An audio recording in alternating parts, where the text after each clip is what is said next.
Mateo capítulo 11, versículo 25. ¿Están felices, hermanos? ¿Están viviendo una fiesta? Bien, bien. Yo no sé si vos conocés a la persona que tenés a tu derecha y a tu izquierda, pero sería bueno que le digas bien del corazón: qué bueno tenerte con nosotros, qué bueno que viniste. Porque si no venías, la reunión no era igual. Se nota que estás acá, se nota que viniste. ¿Sonó sincero eso? Más o menos, ¿no? Bien, capítulo 11 de Mateo, verso 25. Hay una linda presencia del Señor, tan hermoso este momento. Se siente muy fuerte la presencia de Dios en este lugar. Acompáñenme a orar, por favor. Amado Dios, gracias. Es tu dulce presencia la que está moviéndose aquí. Es tu amor el que nos trajo a este lugar. Señor, yo sé que hay personas que vinieron a este lugar y no saben por qué están. Algunos hasta incómodos se sienten. Pero Padre, yo declaro en el nombre de Jesús que fue tu Espíritu el que las trajo acá. Señor, en el nombre de Jesús, declaro que al abrir tu palabra y leer tu palabra es la que tiene poder. Tu palabra es viva y eficaz y es más cortante que espada de doble filo y llega a lugares donde nadie puede llegar. Declaro que por tu palabra somos sanos, por tu palabra somos libres. Tu palabra es una lámpara que alumbra cada paso que damos. Señor, y con la autoridad que me da tu palabra en este momento, unidos con mis hermanos, ato todo espíritu de incredulidad en el nombre de Jesús. Todo espíritu de contienda, de hechicería, de control mental, lo ato ahora en el nombre de Jesús. Todo espíritu contrario al tuyo ahora es atado en el nombre de Jesús. Y tu Espíritu Santo comienza a gobernar cada mente y cada corazón. Llena este lugar, Padre. Declaro que en este lugar hay salvación, hay perdón de pecados. Señor, hay restauración en tu presencia. Señor, y con temor hablo tu palabra, pero con gozo por la oportunidad que me das de poder transmitirla. Te necesito, amado Dios, te necesito. Toma el control total de mi vida. En el nombre de Jesús. Amén. Verso 25 de Mateo capítulo 11. En aquel tiempo, respondiendo Jesús, dijo: Te alabo, Padre, Señor del cielo y de la tierra, porque escondiste estas cosas de los sabios y de los entendidos y la revelaste a los niños. Sí, Padre, porque así te agradó. Todas las cosas me fueron entregadas por mi Padre y nadie conoce al Padre sino el Padre, ni al Padre conoce a alguno sino el Hijo y aquel a quien el Hijo lo quiera revelar. Venid a mí todos los que estáis trabajados y cargados y yo os haré descansar. Llevad mi yugo sobre vosotros y aprended de mí, que soy manso y humilde de corazón, y hallaréis descanso para vuestras almas, porque mi yugo es fácil y ligera mi carga. Durante años este pasaje fue predicado. ¿Qué evangelista no predicó de este pasaje? ¿Qué pastor no ha predicado este pasaje? Raúl, si te pregunto, seguramente 1000 veces has predicado sobre esto. ¿Qué evangelista no habló de este pasaje? Jesús le estaba diciendo: Te alabo, Padre, porque le escondiste estas cosas a los sabios y se las revelaste a los niños. ¿Qué cosa escondió y qué cosa reveló a los niños? Permanentemente Jesús era sometido a interrogatorios por los sabios, por los fariseos, por los doctores de la ley. Jesús en este mismo capítulo, pero en versículos anteriores, viene de ser increpado por los sabios porque nada de lo que Jesús hacía les venía bien. Entonces lo criticaban porque comía o lo criticaban porque no comía. Nada le venía bien. Criticaron a Juan el Bautista y lo critican a Jesús. Hay versículos anteriores, capítulo 11, verso 18, dice: Porque vino Juan que ni comía ni bebía y dicen: demonio tiene. Vino el Hijo del Hombre que come y bebe y dicen: he aquí un hombre comilón y bebedor de vino, amigo de publicanos y de pecadores. Pero la sabiduría es justificada por sus hijos. Le estaba diciendo: nada les viene bien. Pero quiero decirles algo, que la gente se le conoce por los frutos, no por lo que dice o por lo que sabe tener, o por lo que sabe desde lo intelectual. Él estaba diciendo a los sabios, a los fariseos: ¿por qué no juzgan lo que hago en lugar de desde su pensamiento quién creen que soy? Jesús venía de dar el tremendo sermón del monte y dice: te alabo, Padre, porque escondiste estas cosas a los sabios. ¿Y qué cosa escondió? Saben que los religiosos, por la soberbia y el orgullo que tenían encima, no podían ver la gracia de Dios. Si hay algo que te impide ver la gracia de Dios, es tu orgullo. Es nuestra soberbia. Nos impide ver la gracia de Dios. Porque todo lo tenemos que razonar. Nos creemos con derecho a la gracia de Dios por la antigüedad que tenemos en la iglesia. Nos creemos con derecho por los títulos que tenemos encima. Y lejos de eso estamos. Cuando habla de niños, le revelaste estas cosas a los niños. Obviamente que habla del corazón humilde, del corazón humillado, que a esos Dios no va a despreciar. Por eso todavía hay gente que quiere relacionarse con Dios desde el estudio. Yo no puedo conocer los secretos de Dios. Yo no puedo indagar en los secretos si no tengo intimidad con Él. Yo puedo ser el mayor de los teólogos y no tener intimidad con Él. A Dios se lo conoce desde la intimidad. No me puedo relacionar con Dios solamente desde lo intelectual. Tengo que tener intimidad con Él. Me habla de un corazón. Queridos, la palabra de Dios dice que Él eligió a lo necio para avergonzar a los sabios. Y es ahí donde actúa la gracia de Dios. La semana pasada, estando en Mendoza, un pastor me decía: me duele que se tenga que racionalizar todo, que se tenga que pensar todo. Y se dejó de lado el obrar del Espíritu Santo y la gracia de Dios. Y cuando hablo de gracia de Dios, ¿cómo se explica, querido hermano, que Dios me haya elegido a mí para que yo esté hoy acá parado delante de ustedes? Acá, en este ámbito, en este recinto, hay gente mucho más intelectual que yo. Pero sin embargo a Dios se le antojó usarme. ¿Por qué Dios te eligió a vos?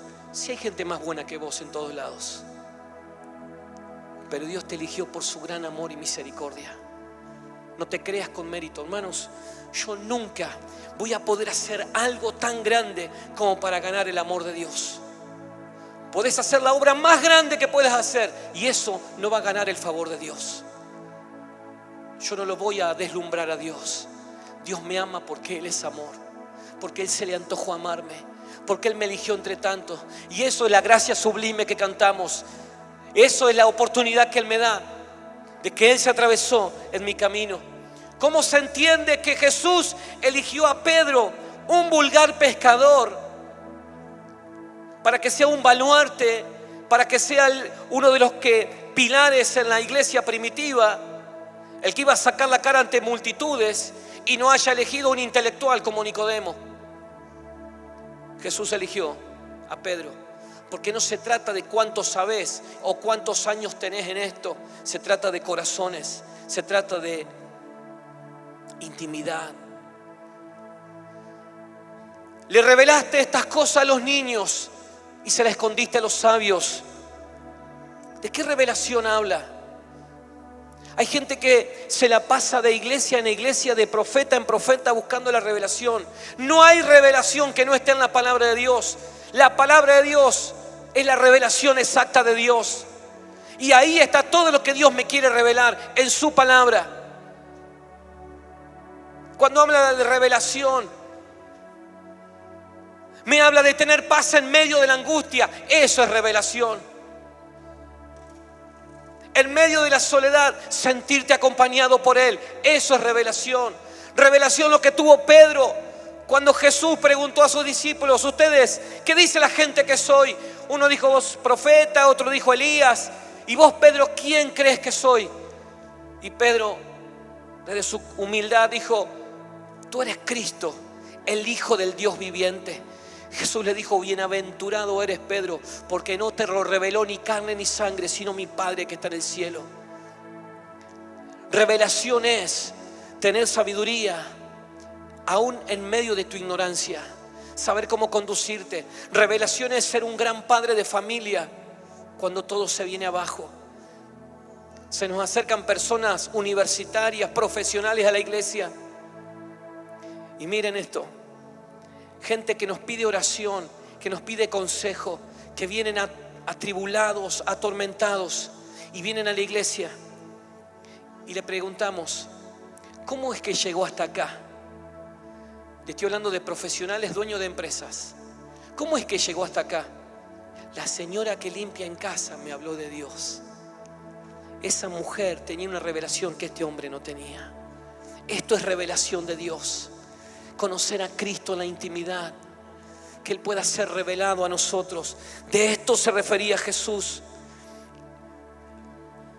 Ayer cuando estábamos en el servicio, en el sepelio de don Enrique, más allá de las lágrimas que se nos caían por el dolor de la pérdida de un hombre de Dios, pero hermanos, en el ambiente había un gozo, había una paz. Yo le contaba, yo soy habitué a los cementerios y a las casas velatorias, no porque me guste, sino porque tengo que ir. Entonces ya soy amigo de los muchachos que trabajan en el servicio velatorio. Se le ilumina la cara cuando me ven porque saben que alguien va a hacer el servicio. Pero siempre me dicen lo mismo. Qué diferentes son los velorios de ustedes, ¿eh? La gente se ríe, charla. La cara de la gente cambia. Eso es revelación. Tener paz en medio del dolor. Aún en el dolor tener paz. Eso es revelación. Y Jesús decía, se la escondiste a los sabios y se la revelaste a los niños. Jesús venía de ser criticado. Jesús venía de ser injuriado. Y en el verso 28 dice, del capítulo 11, venid a mí, todos los trabajados y cargados. Venid. Este llamado retumba varias veces en la palabra de Dios. Y esto es lo impresionante de Jesús, que Él nos llama. No es que yo hice mérito para acercarme a Dios. La religión, definición de religión, es el esfuerzo del hombre por alcanzar a Dios. Pero Jesús viene a desbaratar esa teoría diciendo Él, vengan a mí. Vengan los lastimados, los destrozados, los que no califican, los despreciados, vengan a mí. Jesús dijo en otra oportunidad, si alguno tiene sed, venga a mí. En otra oportunidad dijo, vengan y estemos a cuenta. Jesús invitando a la gente, vengan a mí. Pero ¿a quién llama? A los cargados, a los fatigados. Y muchas veces predicamos hablándole a la gente que está cansada y a la gente que está fatigada. Pero en realidad Jesús en esa oportunidad se estaba refiriendo al pueblo que estaba siendo oprimido por las leyes de los sacerdotes. Le habían impuesto una serie de leyes imposibles de sobrellevar. Era tan pesado para ellos que estaban agobiados de tener que cumplir con tantas leyes. Y eso los cargaba de peso y de agobio. Y a esa gente les dijo, vengan a mí que ustedes están tan cargados, tratando de cumplir todas las leyes y no lo pueden hacer. Obviamente que cuando nosotros hablamos de carga y de pesar, hablamos de gente que arrastra frustraciones y es un peso difícil de llevar. Otros arrastran el peso de la culpa, sabiendo ser perdonados por Dios, aún siguen siendo presa del acusador y arrastran el peso de la culpa. Y es un peso insoportable de llevar. Pero otros también arrastran el peso de la ley, queriendo agradar a todo el mundo, mostrando una imagen que no sos. Y es muy difícil sobrellevar eso. Es muy difícil mostrar una imagen y ser otra persona. Eso también te carga de un peso. Jesús decía, vengan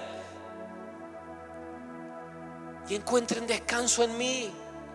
Encuentren descanso en mí. Gente agobiada. Hoy encontramos mucha gente agobiada, mucha gente frustrada, con muy poca tolerancia a las frustraciones.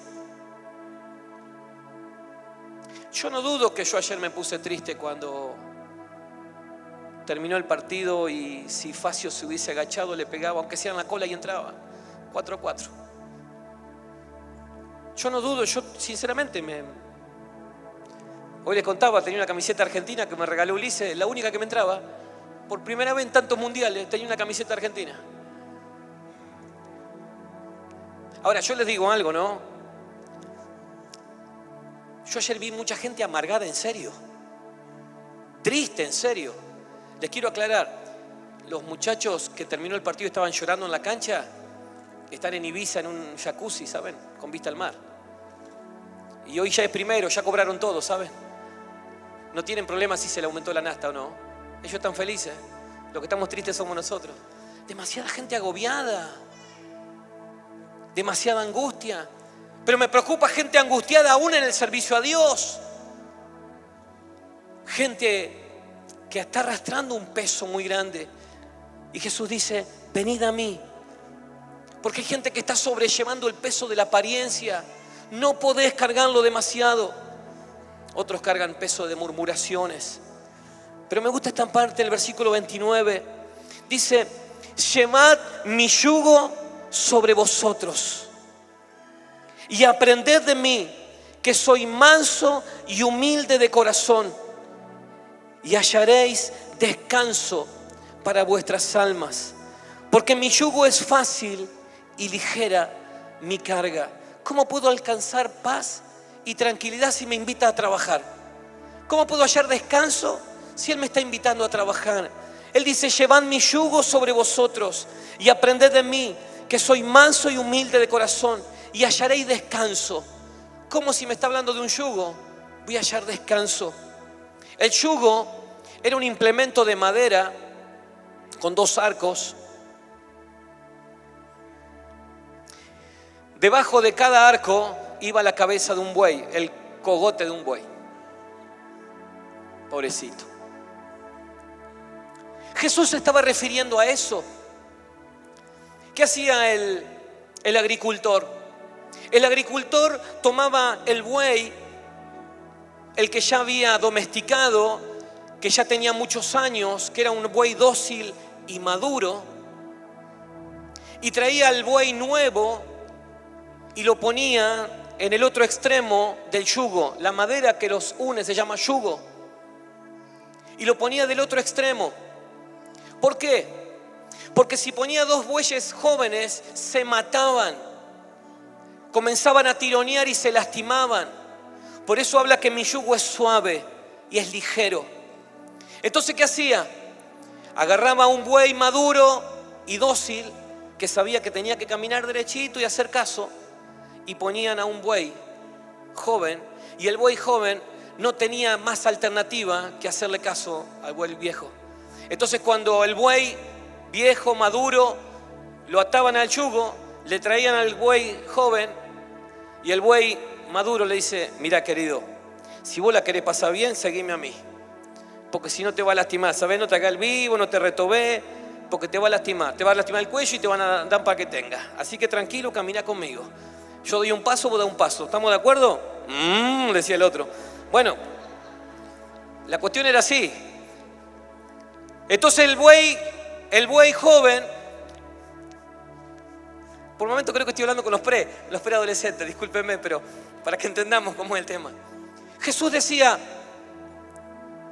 venid a mí, si estás cansado, yo te voy a hacer trabajar pero bien. Y el yugo, hay lugar para uno. En uno estoy yo, en el otro te invito a que estés vos y que camines conmigo.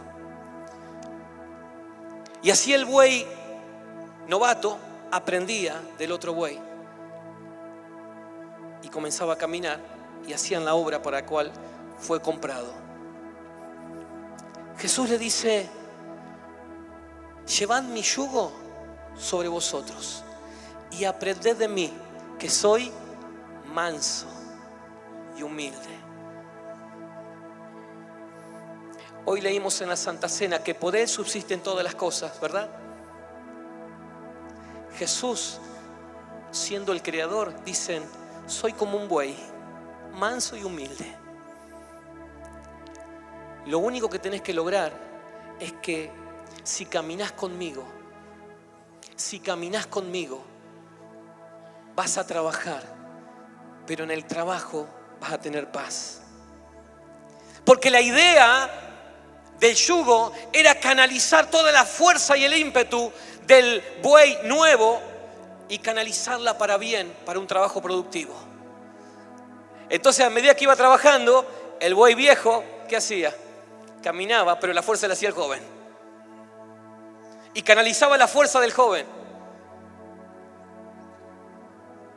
Porque el viejo decía, más vale maña que fuerza. Entonces el buey viejo hacía como que hacía fuerza, pero la fuerza la hacía el joven. Canalizaba todo el ímpetu, toda la fuerza, para que puedan tirar juntos. Y cuando yo veo este pasaje tan gráfico y tan claro, ahora entiendo por qué hay tanta gente frustrada en el servicio a Dios. Porque no se unió al yugo de Él. Y quiso meterse un yugo él solo y andar por donde quería. Por eso el servicio te es pesado. Por eso la vida te es cuesta arriba todo el tiempo. Por eso hay tantas frustraciones. Jesús dijo, venid a mí, cargad mi yugo y vas a encontrar descanso, aún en el trabajo, aún en el servicio. El día jueves en la clase, en la escuela de servicio, Gaby nos relató la historia tremenda del buen samaritano, una historia muy conocida por todos, pero me llamó tanto la atención algo que ella se refirió. Y dice la palabra de Dios que había un hombre que iba para Jericó de Jerusalén y en el medio del camino es emboscado, es atacado, le roban y lo golpean y lo dejan medio muerto al costado del camino. Y este hombre mal herido estaba ahí al costado del camino y de repente dice su palabra que pasó un sacerdote y viéndole siguió de largo. Dice que más tarde pasó un levita era una persona que se encargaba de la ornamentación en el templo, de la adoración, del cuidado del templo, una persona importante. Iba en el mismo camino que iba el sacerdote y dice que iba caminando, vio al hombre y dice, y viéndole, siguió de largo. Y de repente aparece un samaritano y dice la palabra de Dios, y viéndole, fue movido a misericordia y atendió a ese hombre, curó sus heridas, le echó aceite, lo puso en la cabalgadura de su caballo, lo llevó hasta un mesón y le dice al mesonero, cuídemele y cualquier cosa que gaste de más yo te lo voy a pagar. Este hombre fue movido a misericordia, pero si entendemos quién era este samaritano, era una persona odiada por los judíos. Una persona que si vos ibas caminando y venía un samaritano, vos te cruzabas de calle, te cruzabas de vereda para no encontrarte con él. Eran odiados y sin embargo los tres vieron lo mismo, pero solamente uno fue movido a misericordia y solamente uno hizo lo que tenía que hacer. A ese samaritano le fue revelado el corazón de Dios y viéndole fue movido a misericordia. ¿Qué vio el sacerdote? ¿Y qué vio el levita? Un problema. Enseguida levantaron el dedo acusador.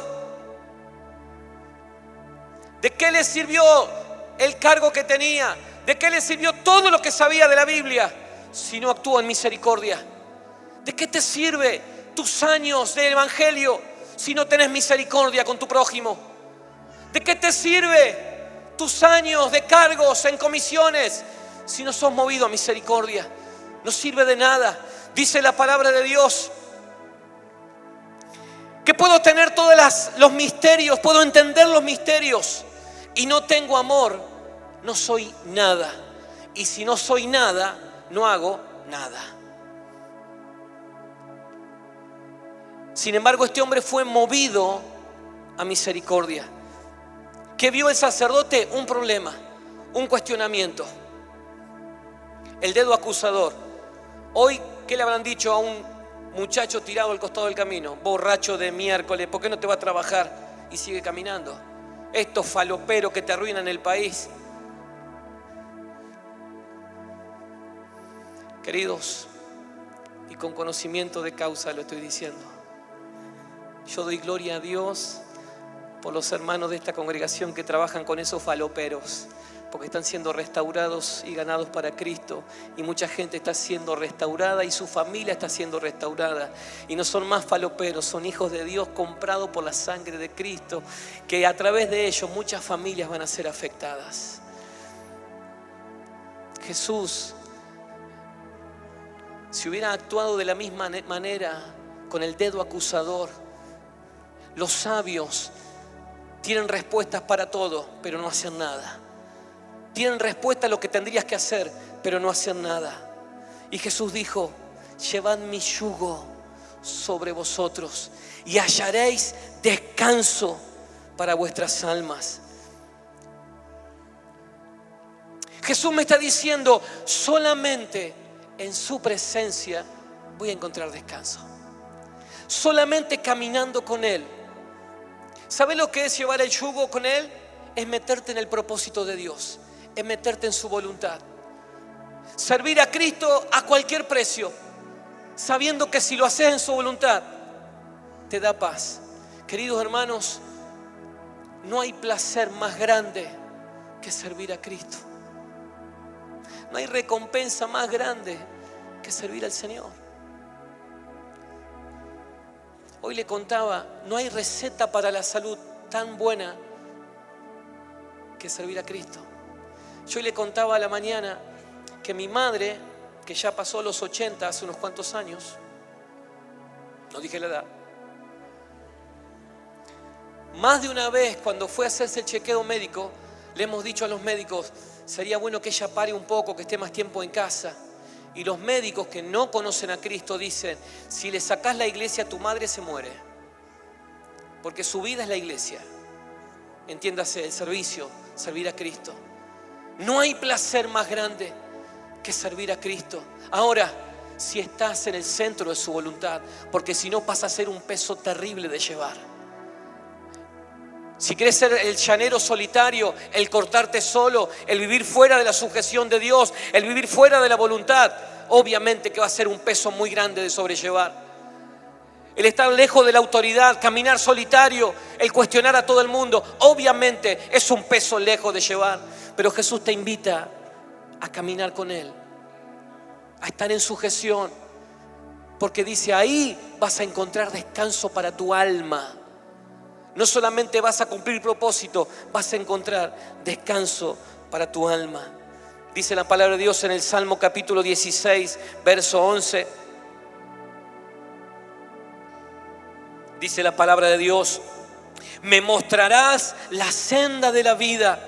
En tu presencia hay plenitud de gozo, delicias a tu diestra para siempre. ¿Qué está hablando? Si camino al lado tuyo, ahí es cuando encuentro plenitud de gozo.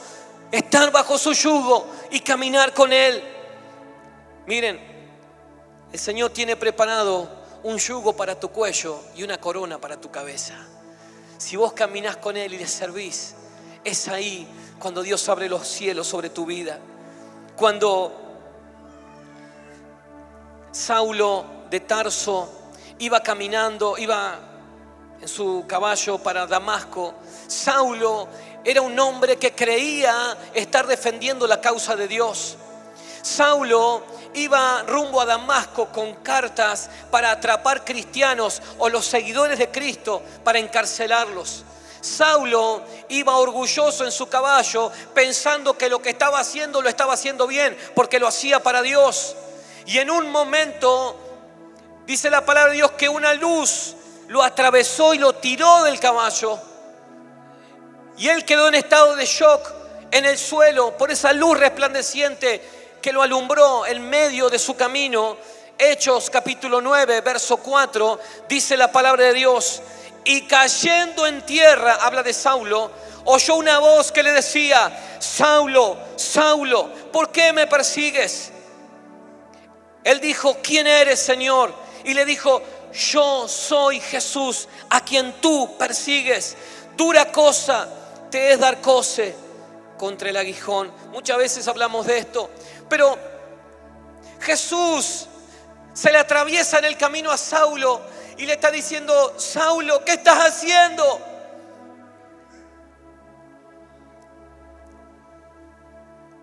Te estás peleando con la persona equivocada. Y le dice: te estás haciendo mal. Es como el buey que tironea para un lado, se está haciendo mal. Jesús le dice: dura cosa te es dar coces contra el aguijón. ¿Qué quiere decir ese trabalengua? Le estaba comparando a Saulo con un caballo. El caballo lastimado. ¿Y el caballo qué hacía o qué hace cuando tiene la lastimadura? Se pega hocicazos para quitarse el dolor. Y lo único que hace es provocarse más dolor y más infección. Y le está diciendo: te estás haciendo mal. Crees que estás haciendo bien y lo único que estás haciendo te está haciendo mal. Crees estar sirviendo a Cristo y estás en el lugar equivocado. Tus motivaciones son diferentes. ¿Qué motivaciones tenés para servirle? Ambición de poder, tener un lugar. Lo estás haciendo mal. Por eso tenés tanta carga. Por eso estás triste. Saulo creía que estaba haciendo las cosas bien. Y el Señor te dice: trabaja conmigo. Queridos, a Dios no lo vamos a encandilar con lo que hagamos. A Dios no le interesa cuántos años hace que venías a la iglesia. A Dios no le interesa a cuántos salvaste en tu camino.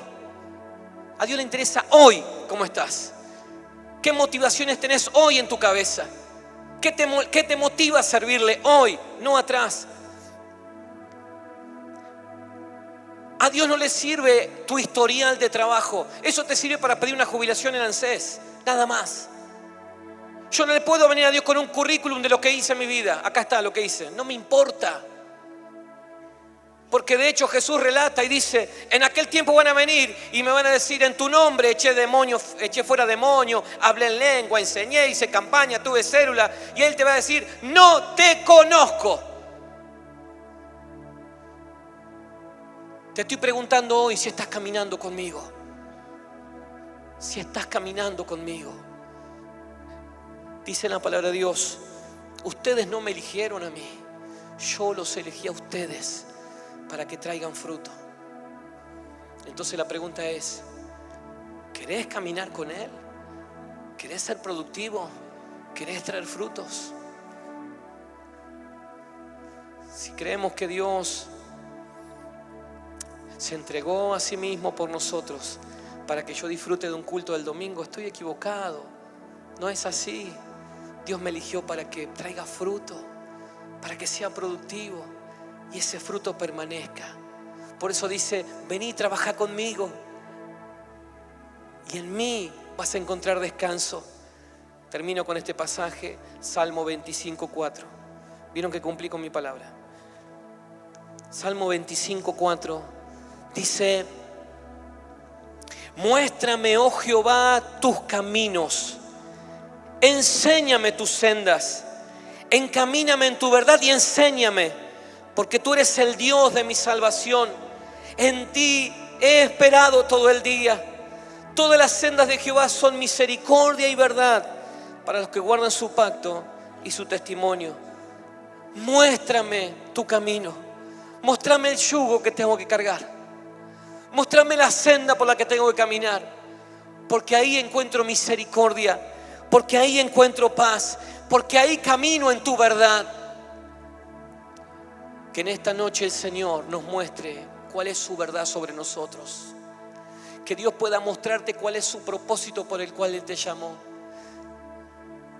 Quiero adelantarte algo. Dios no te llamó para que vengas todos los domingos al culto. No. Dios te llamó para que traigas frutos. A través tuyo, mucha gente le va a conocer. A través tuyo va a cambiar tu familia. Y a través de la iglesia vamos a transformar esta ciudad bendita en el nombre de Jesús.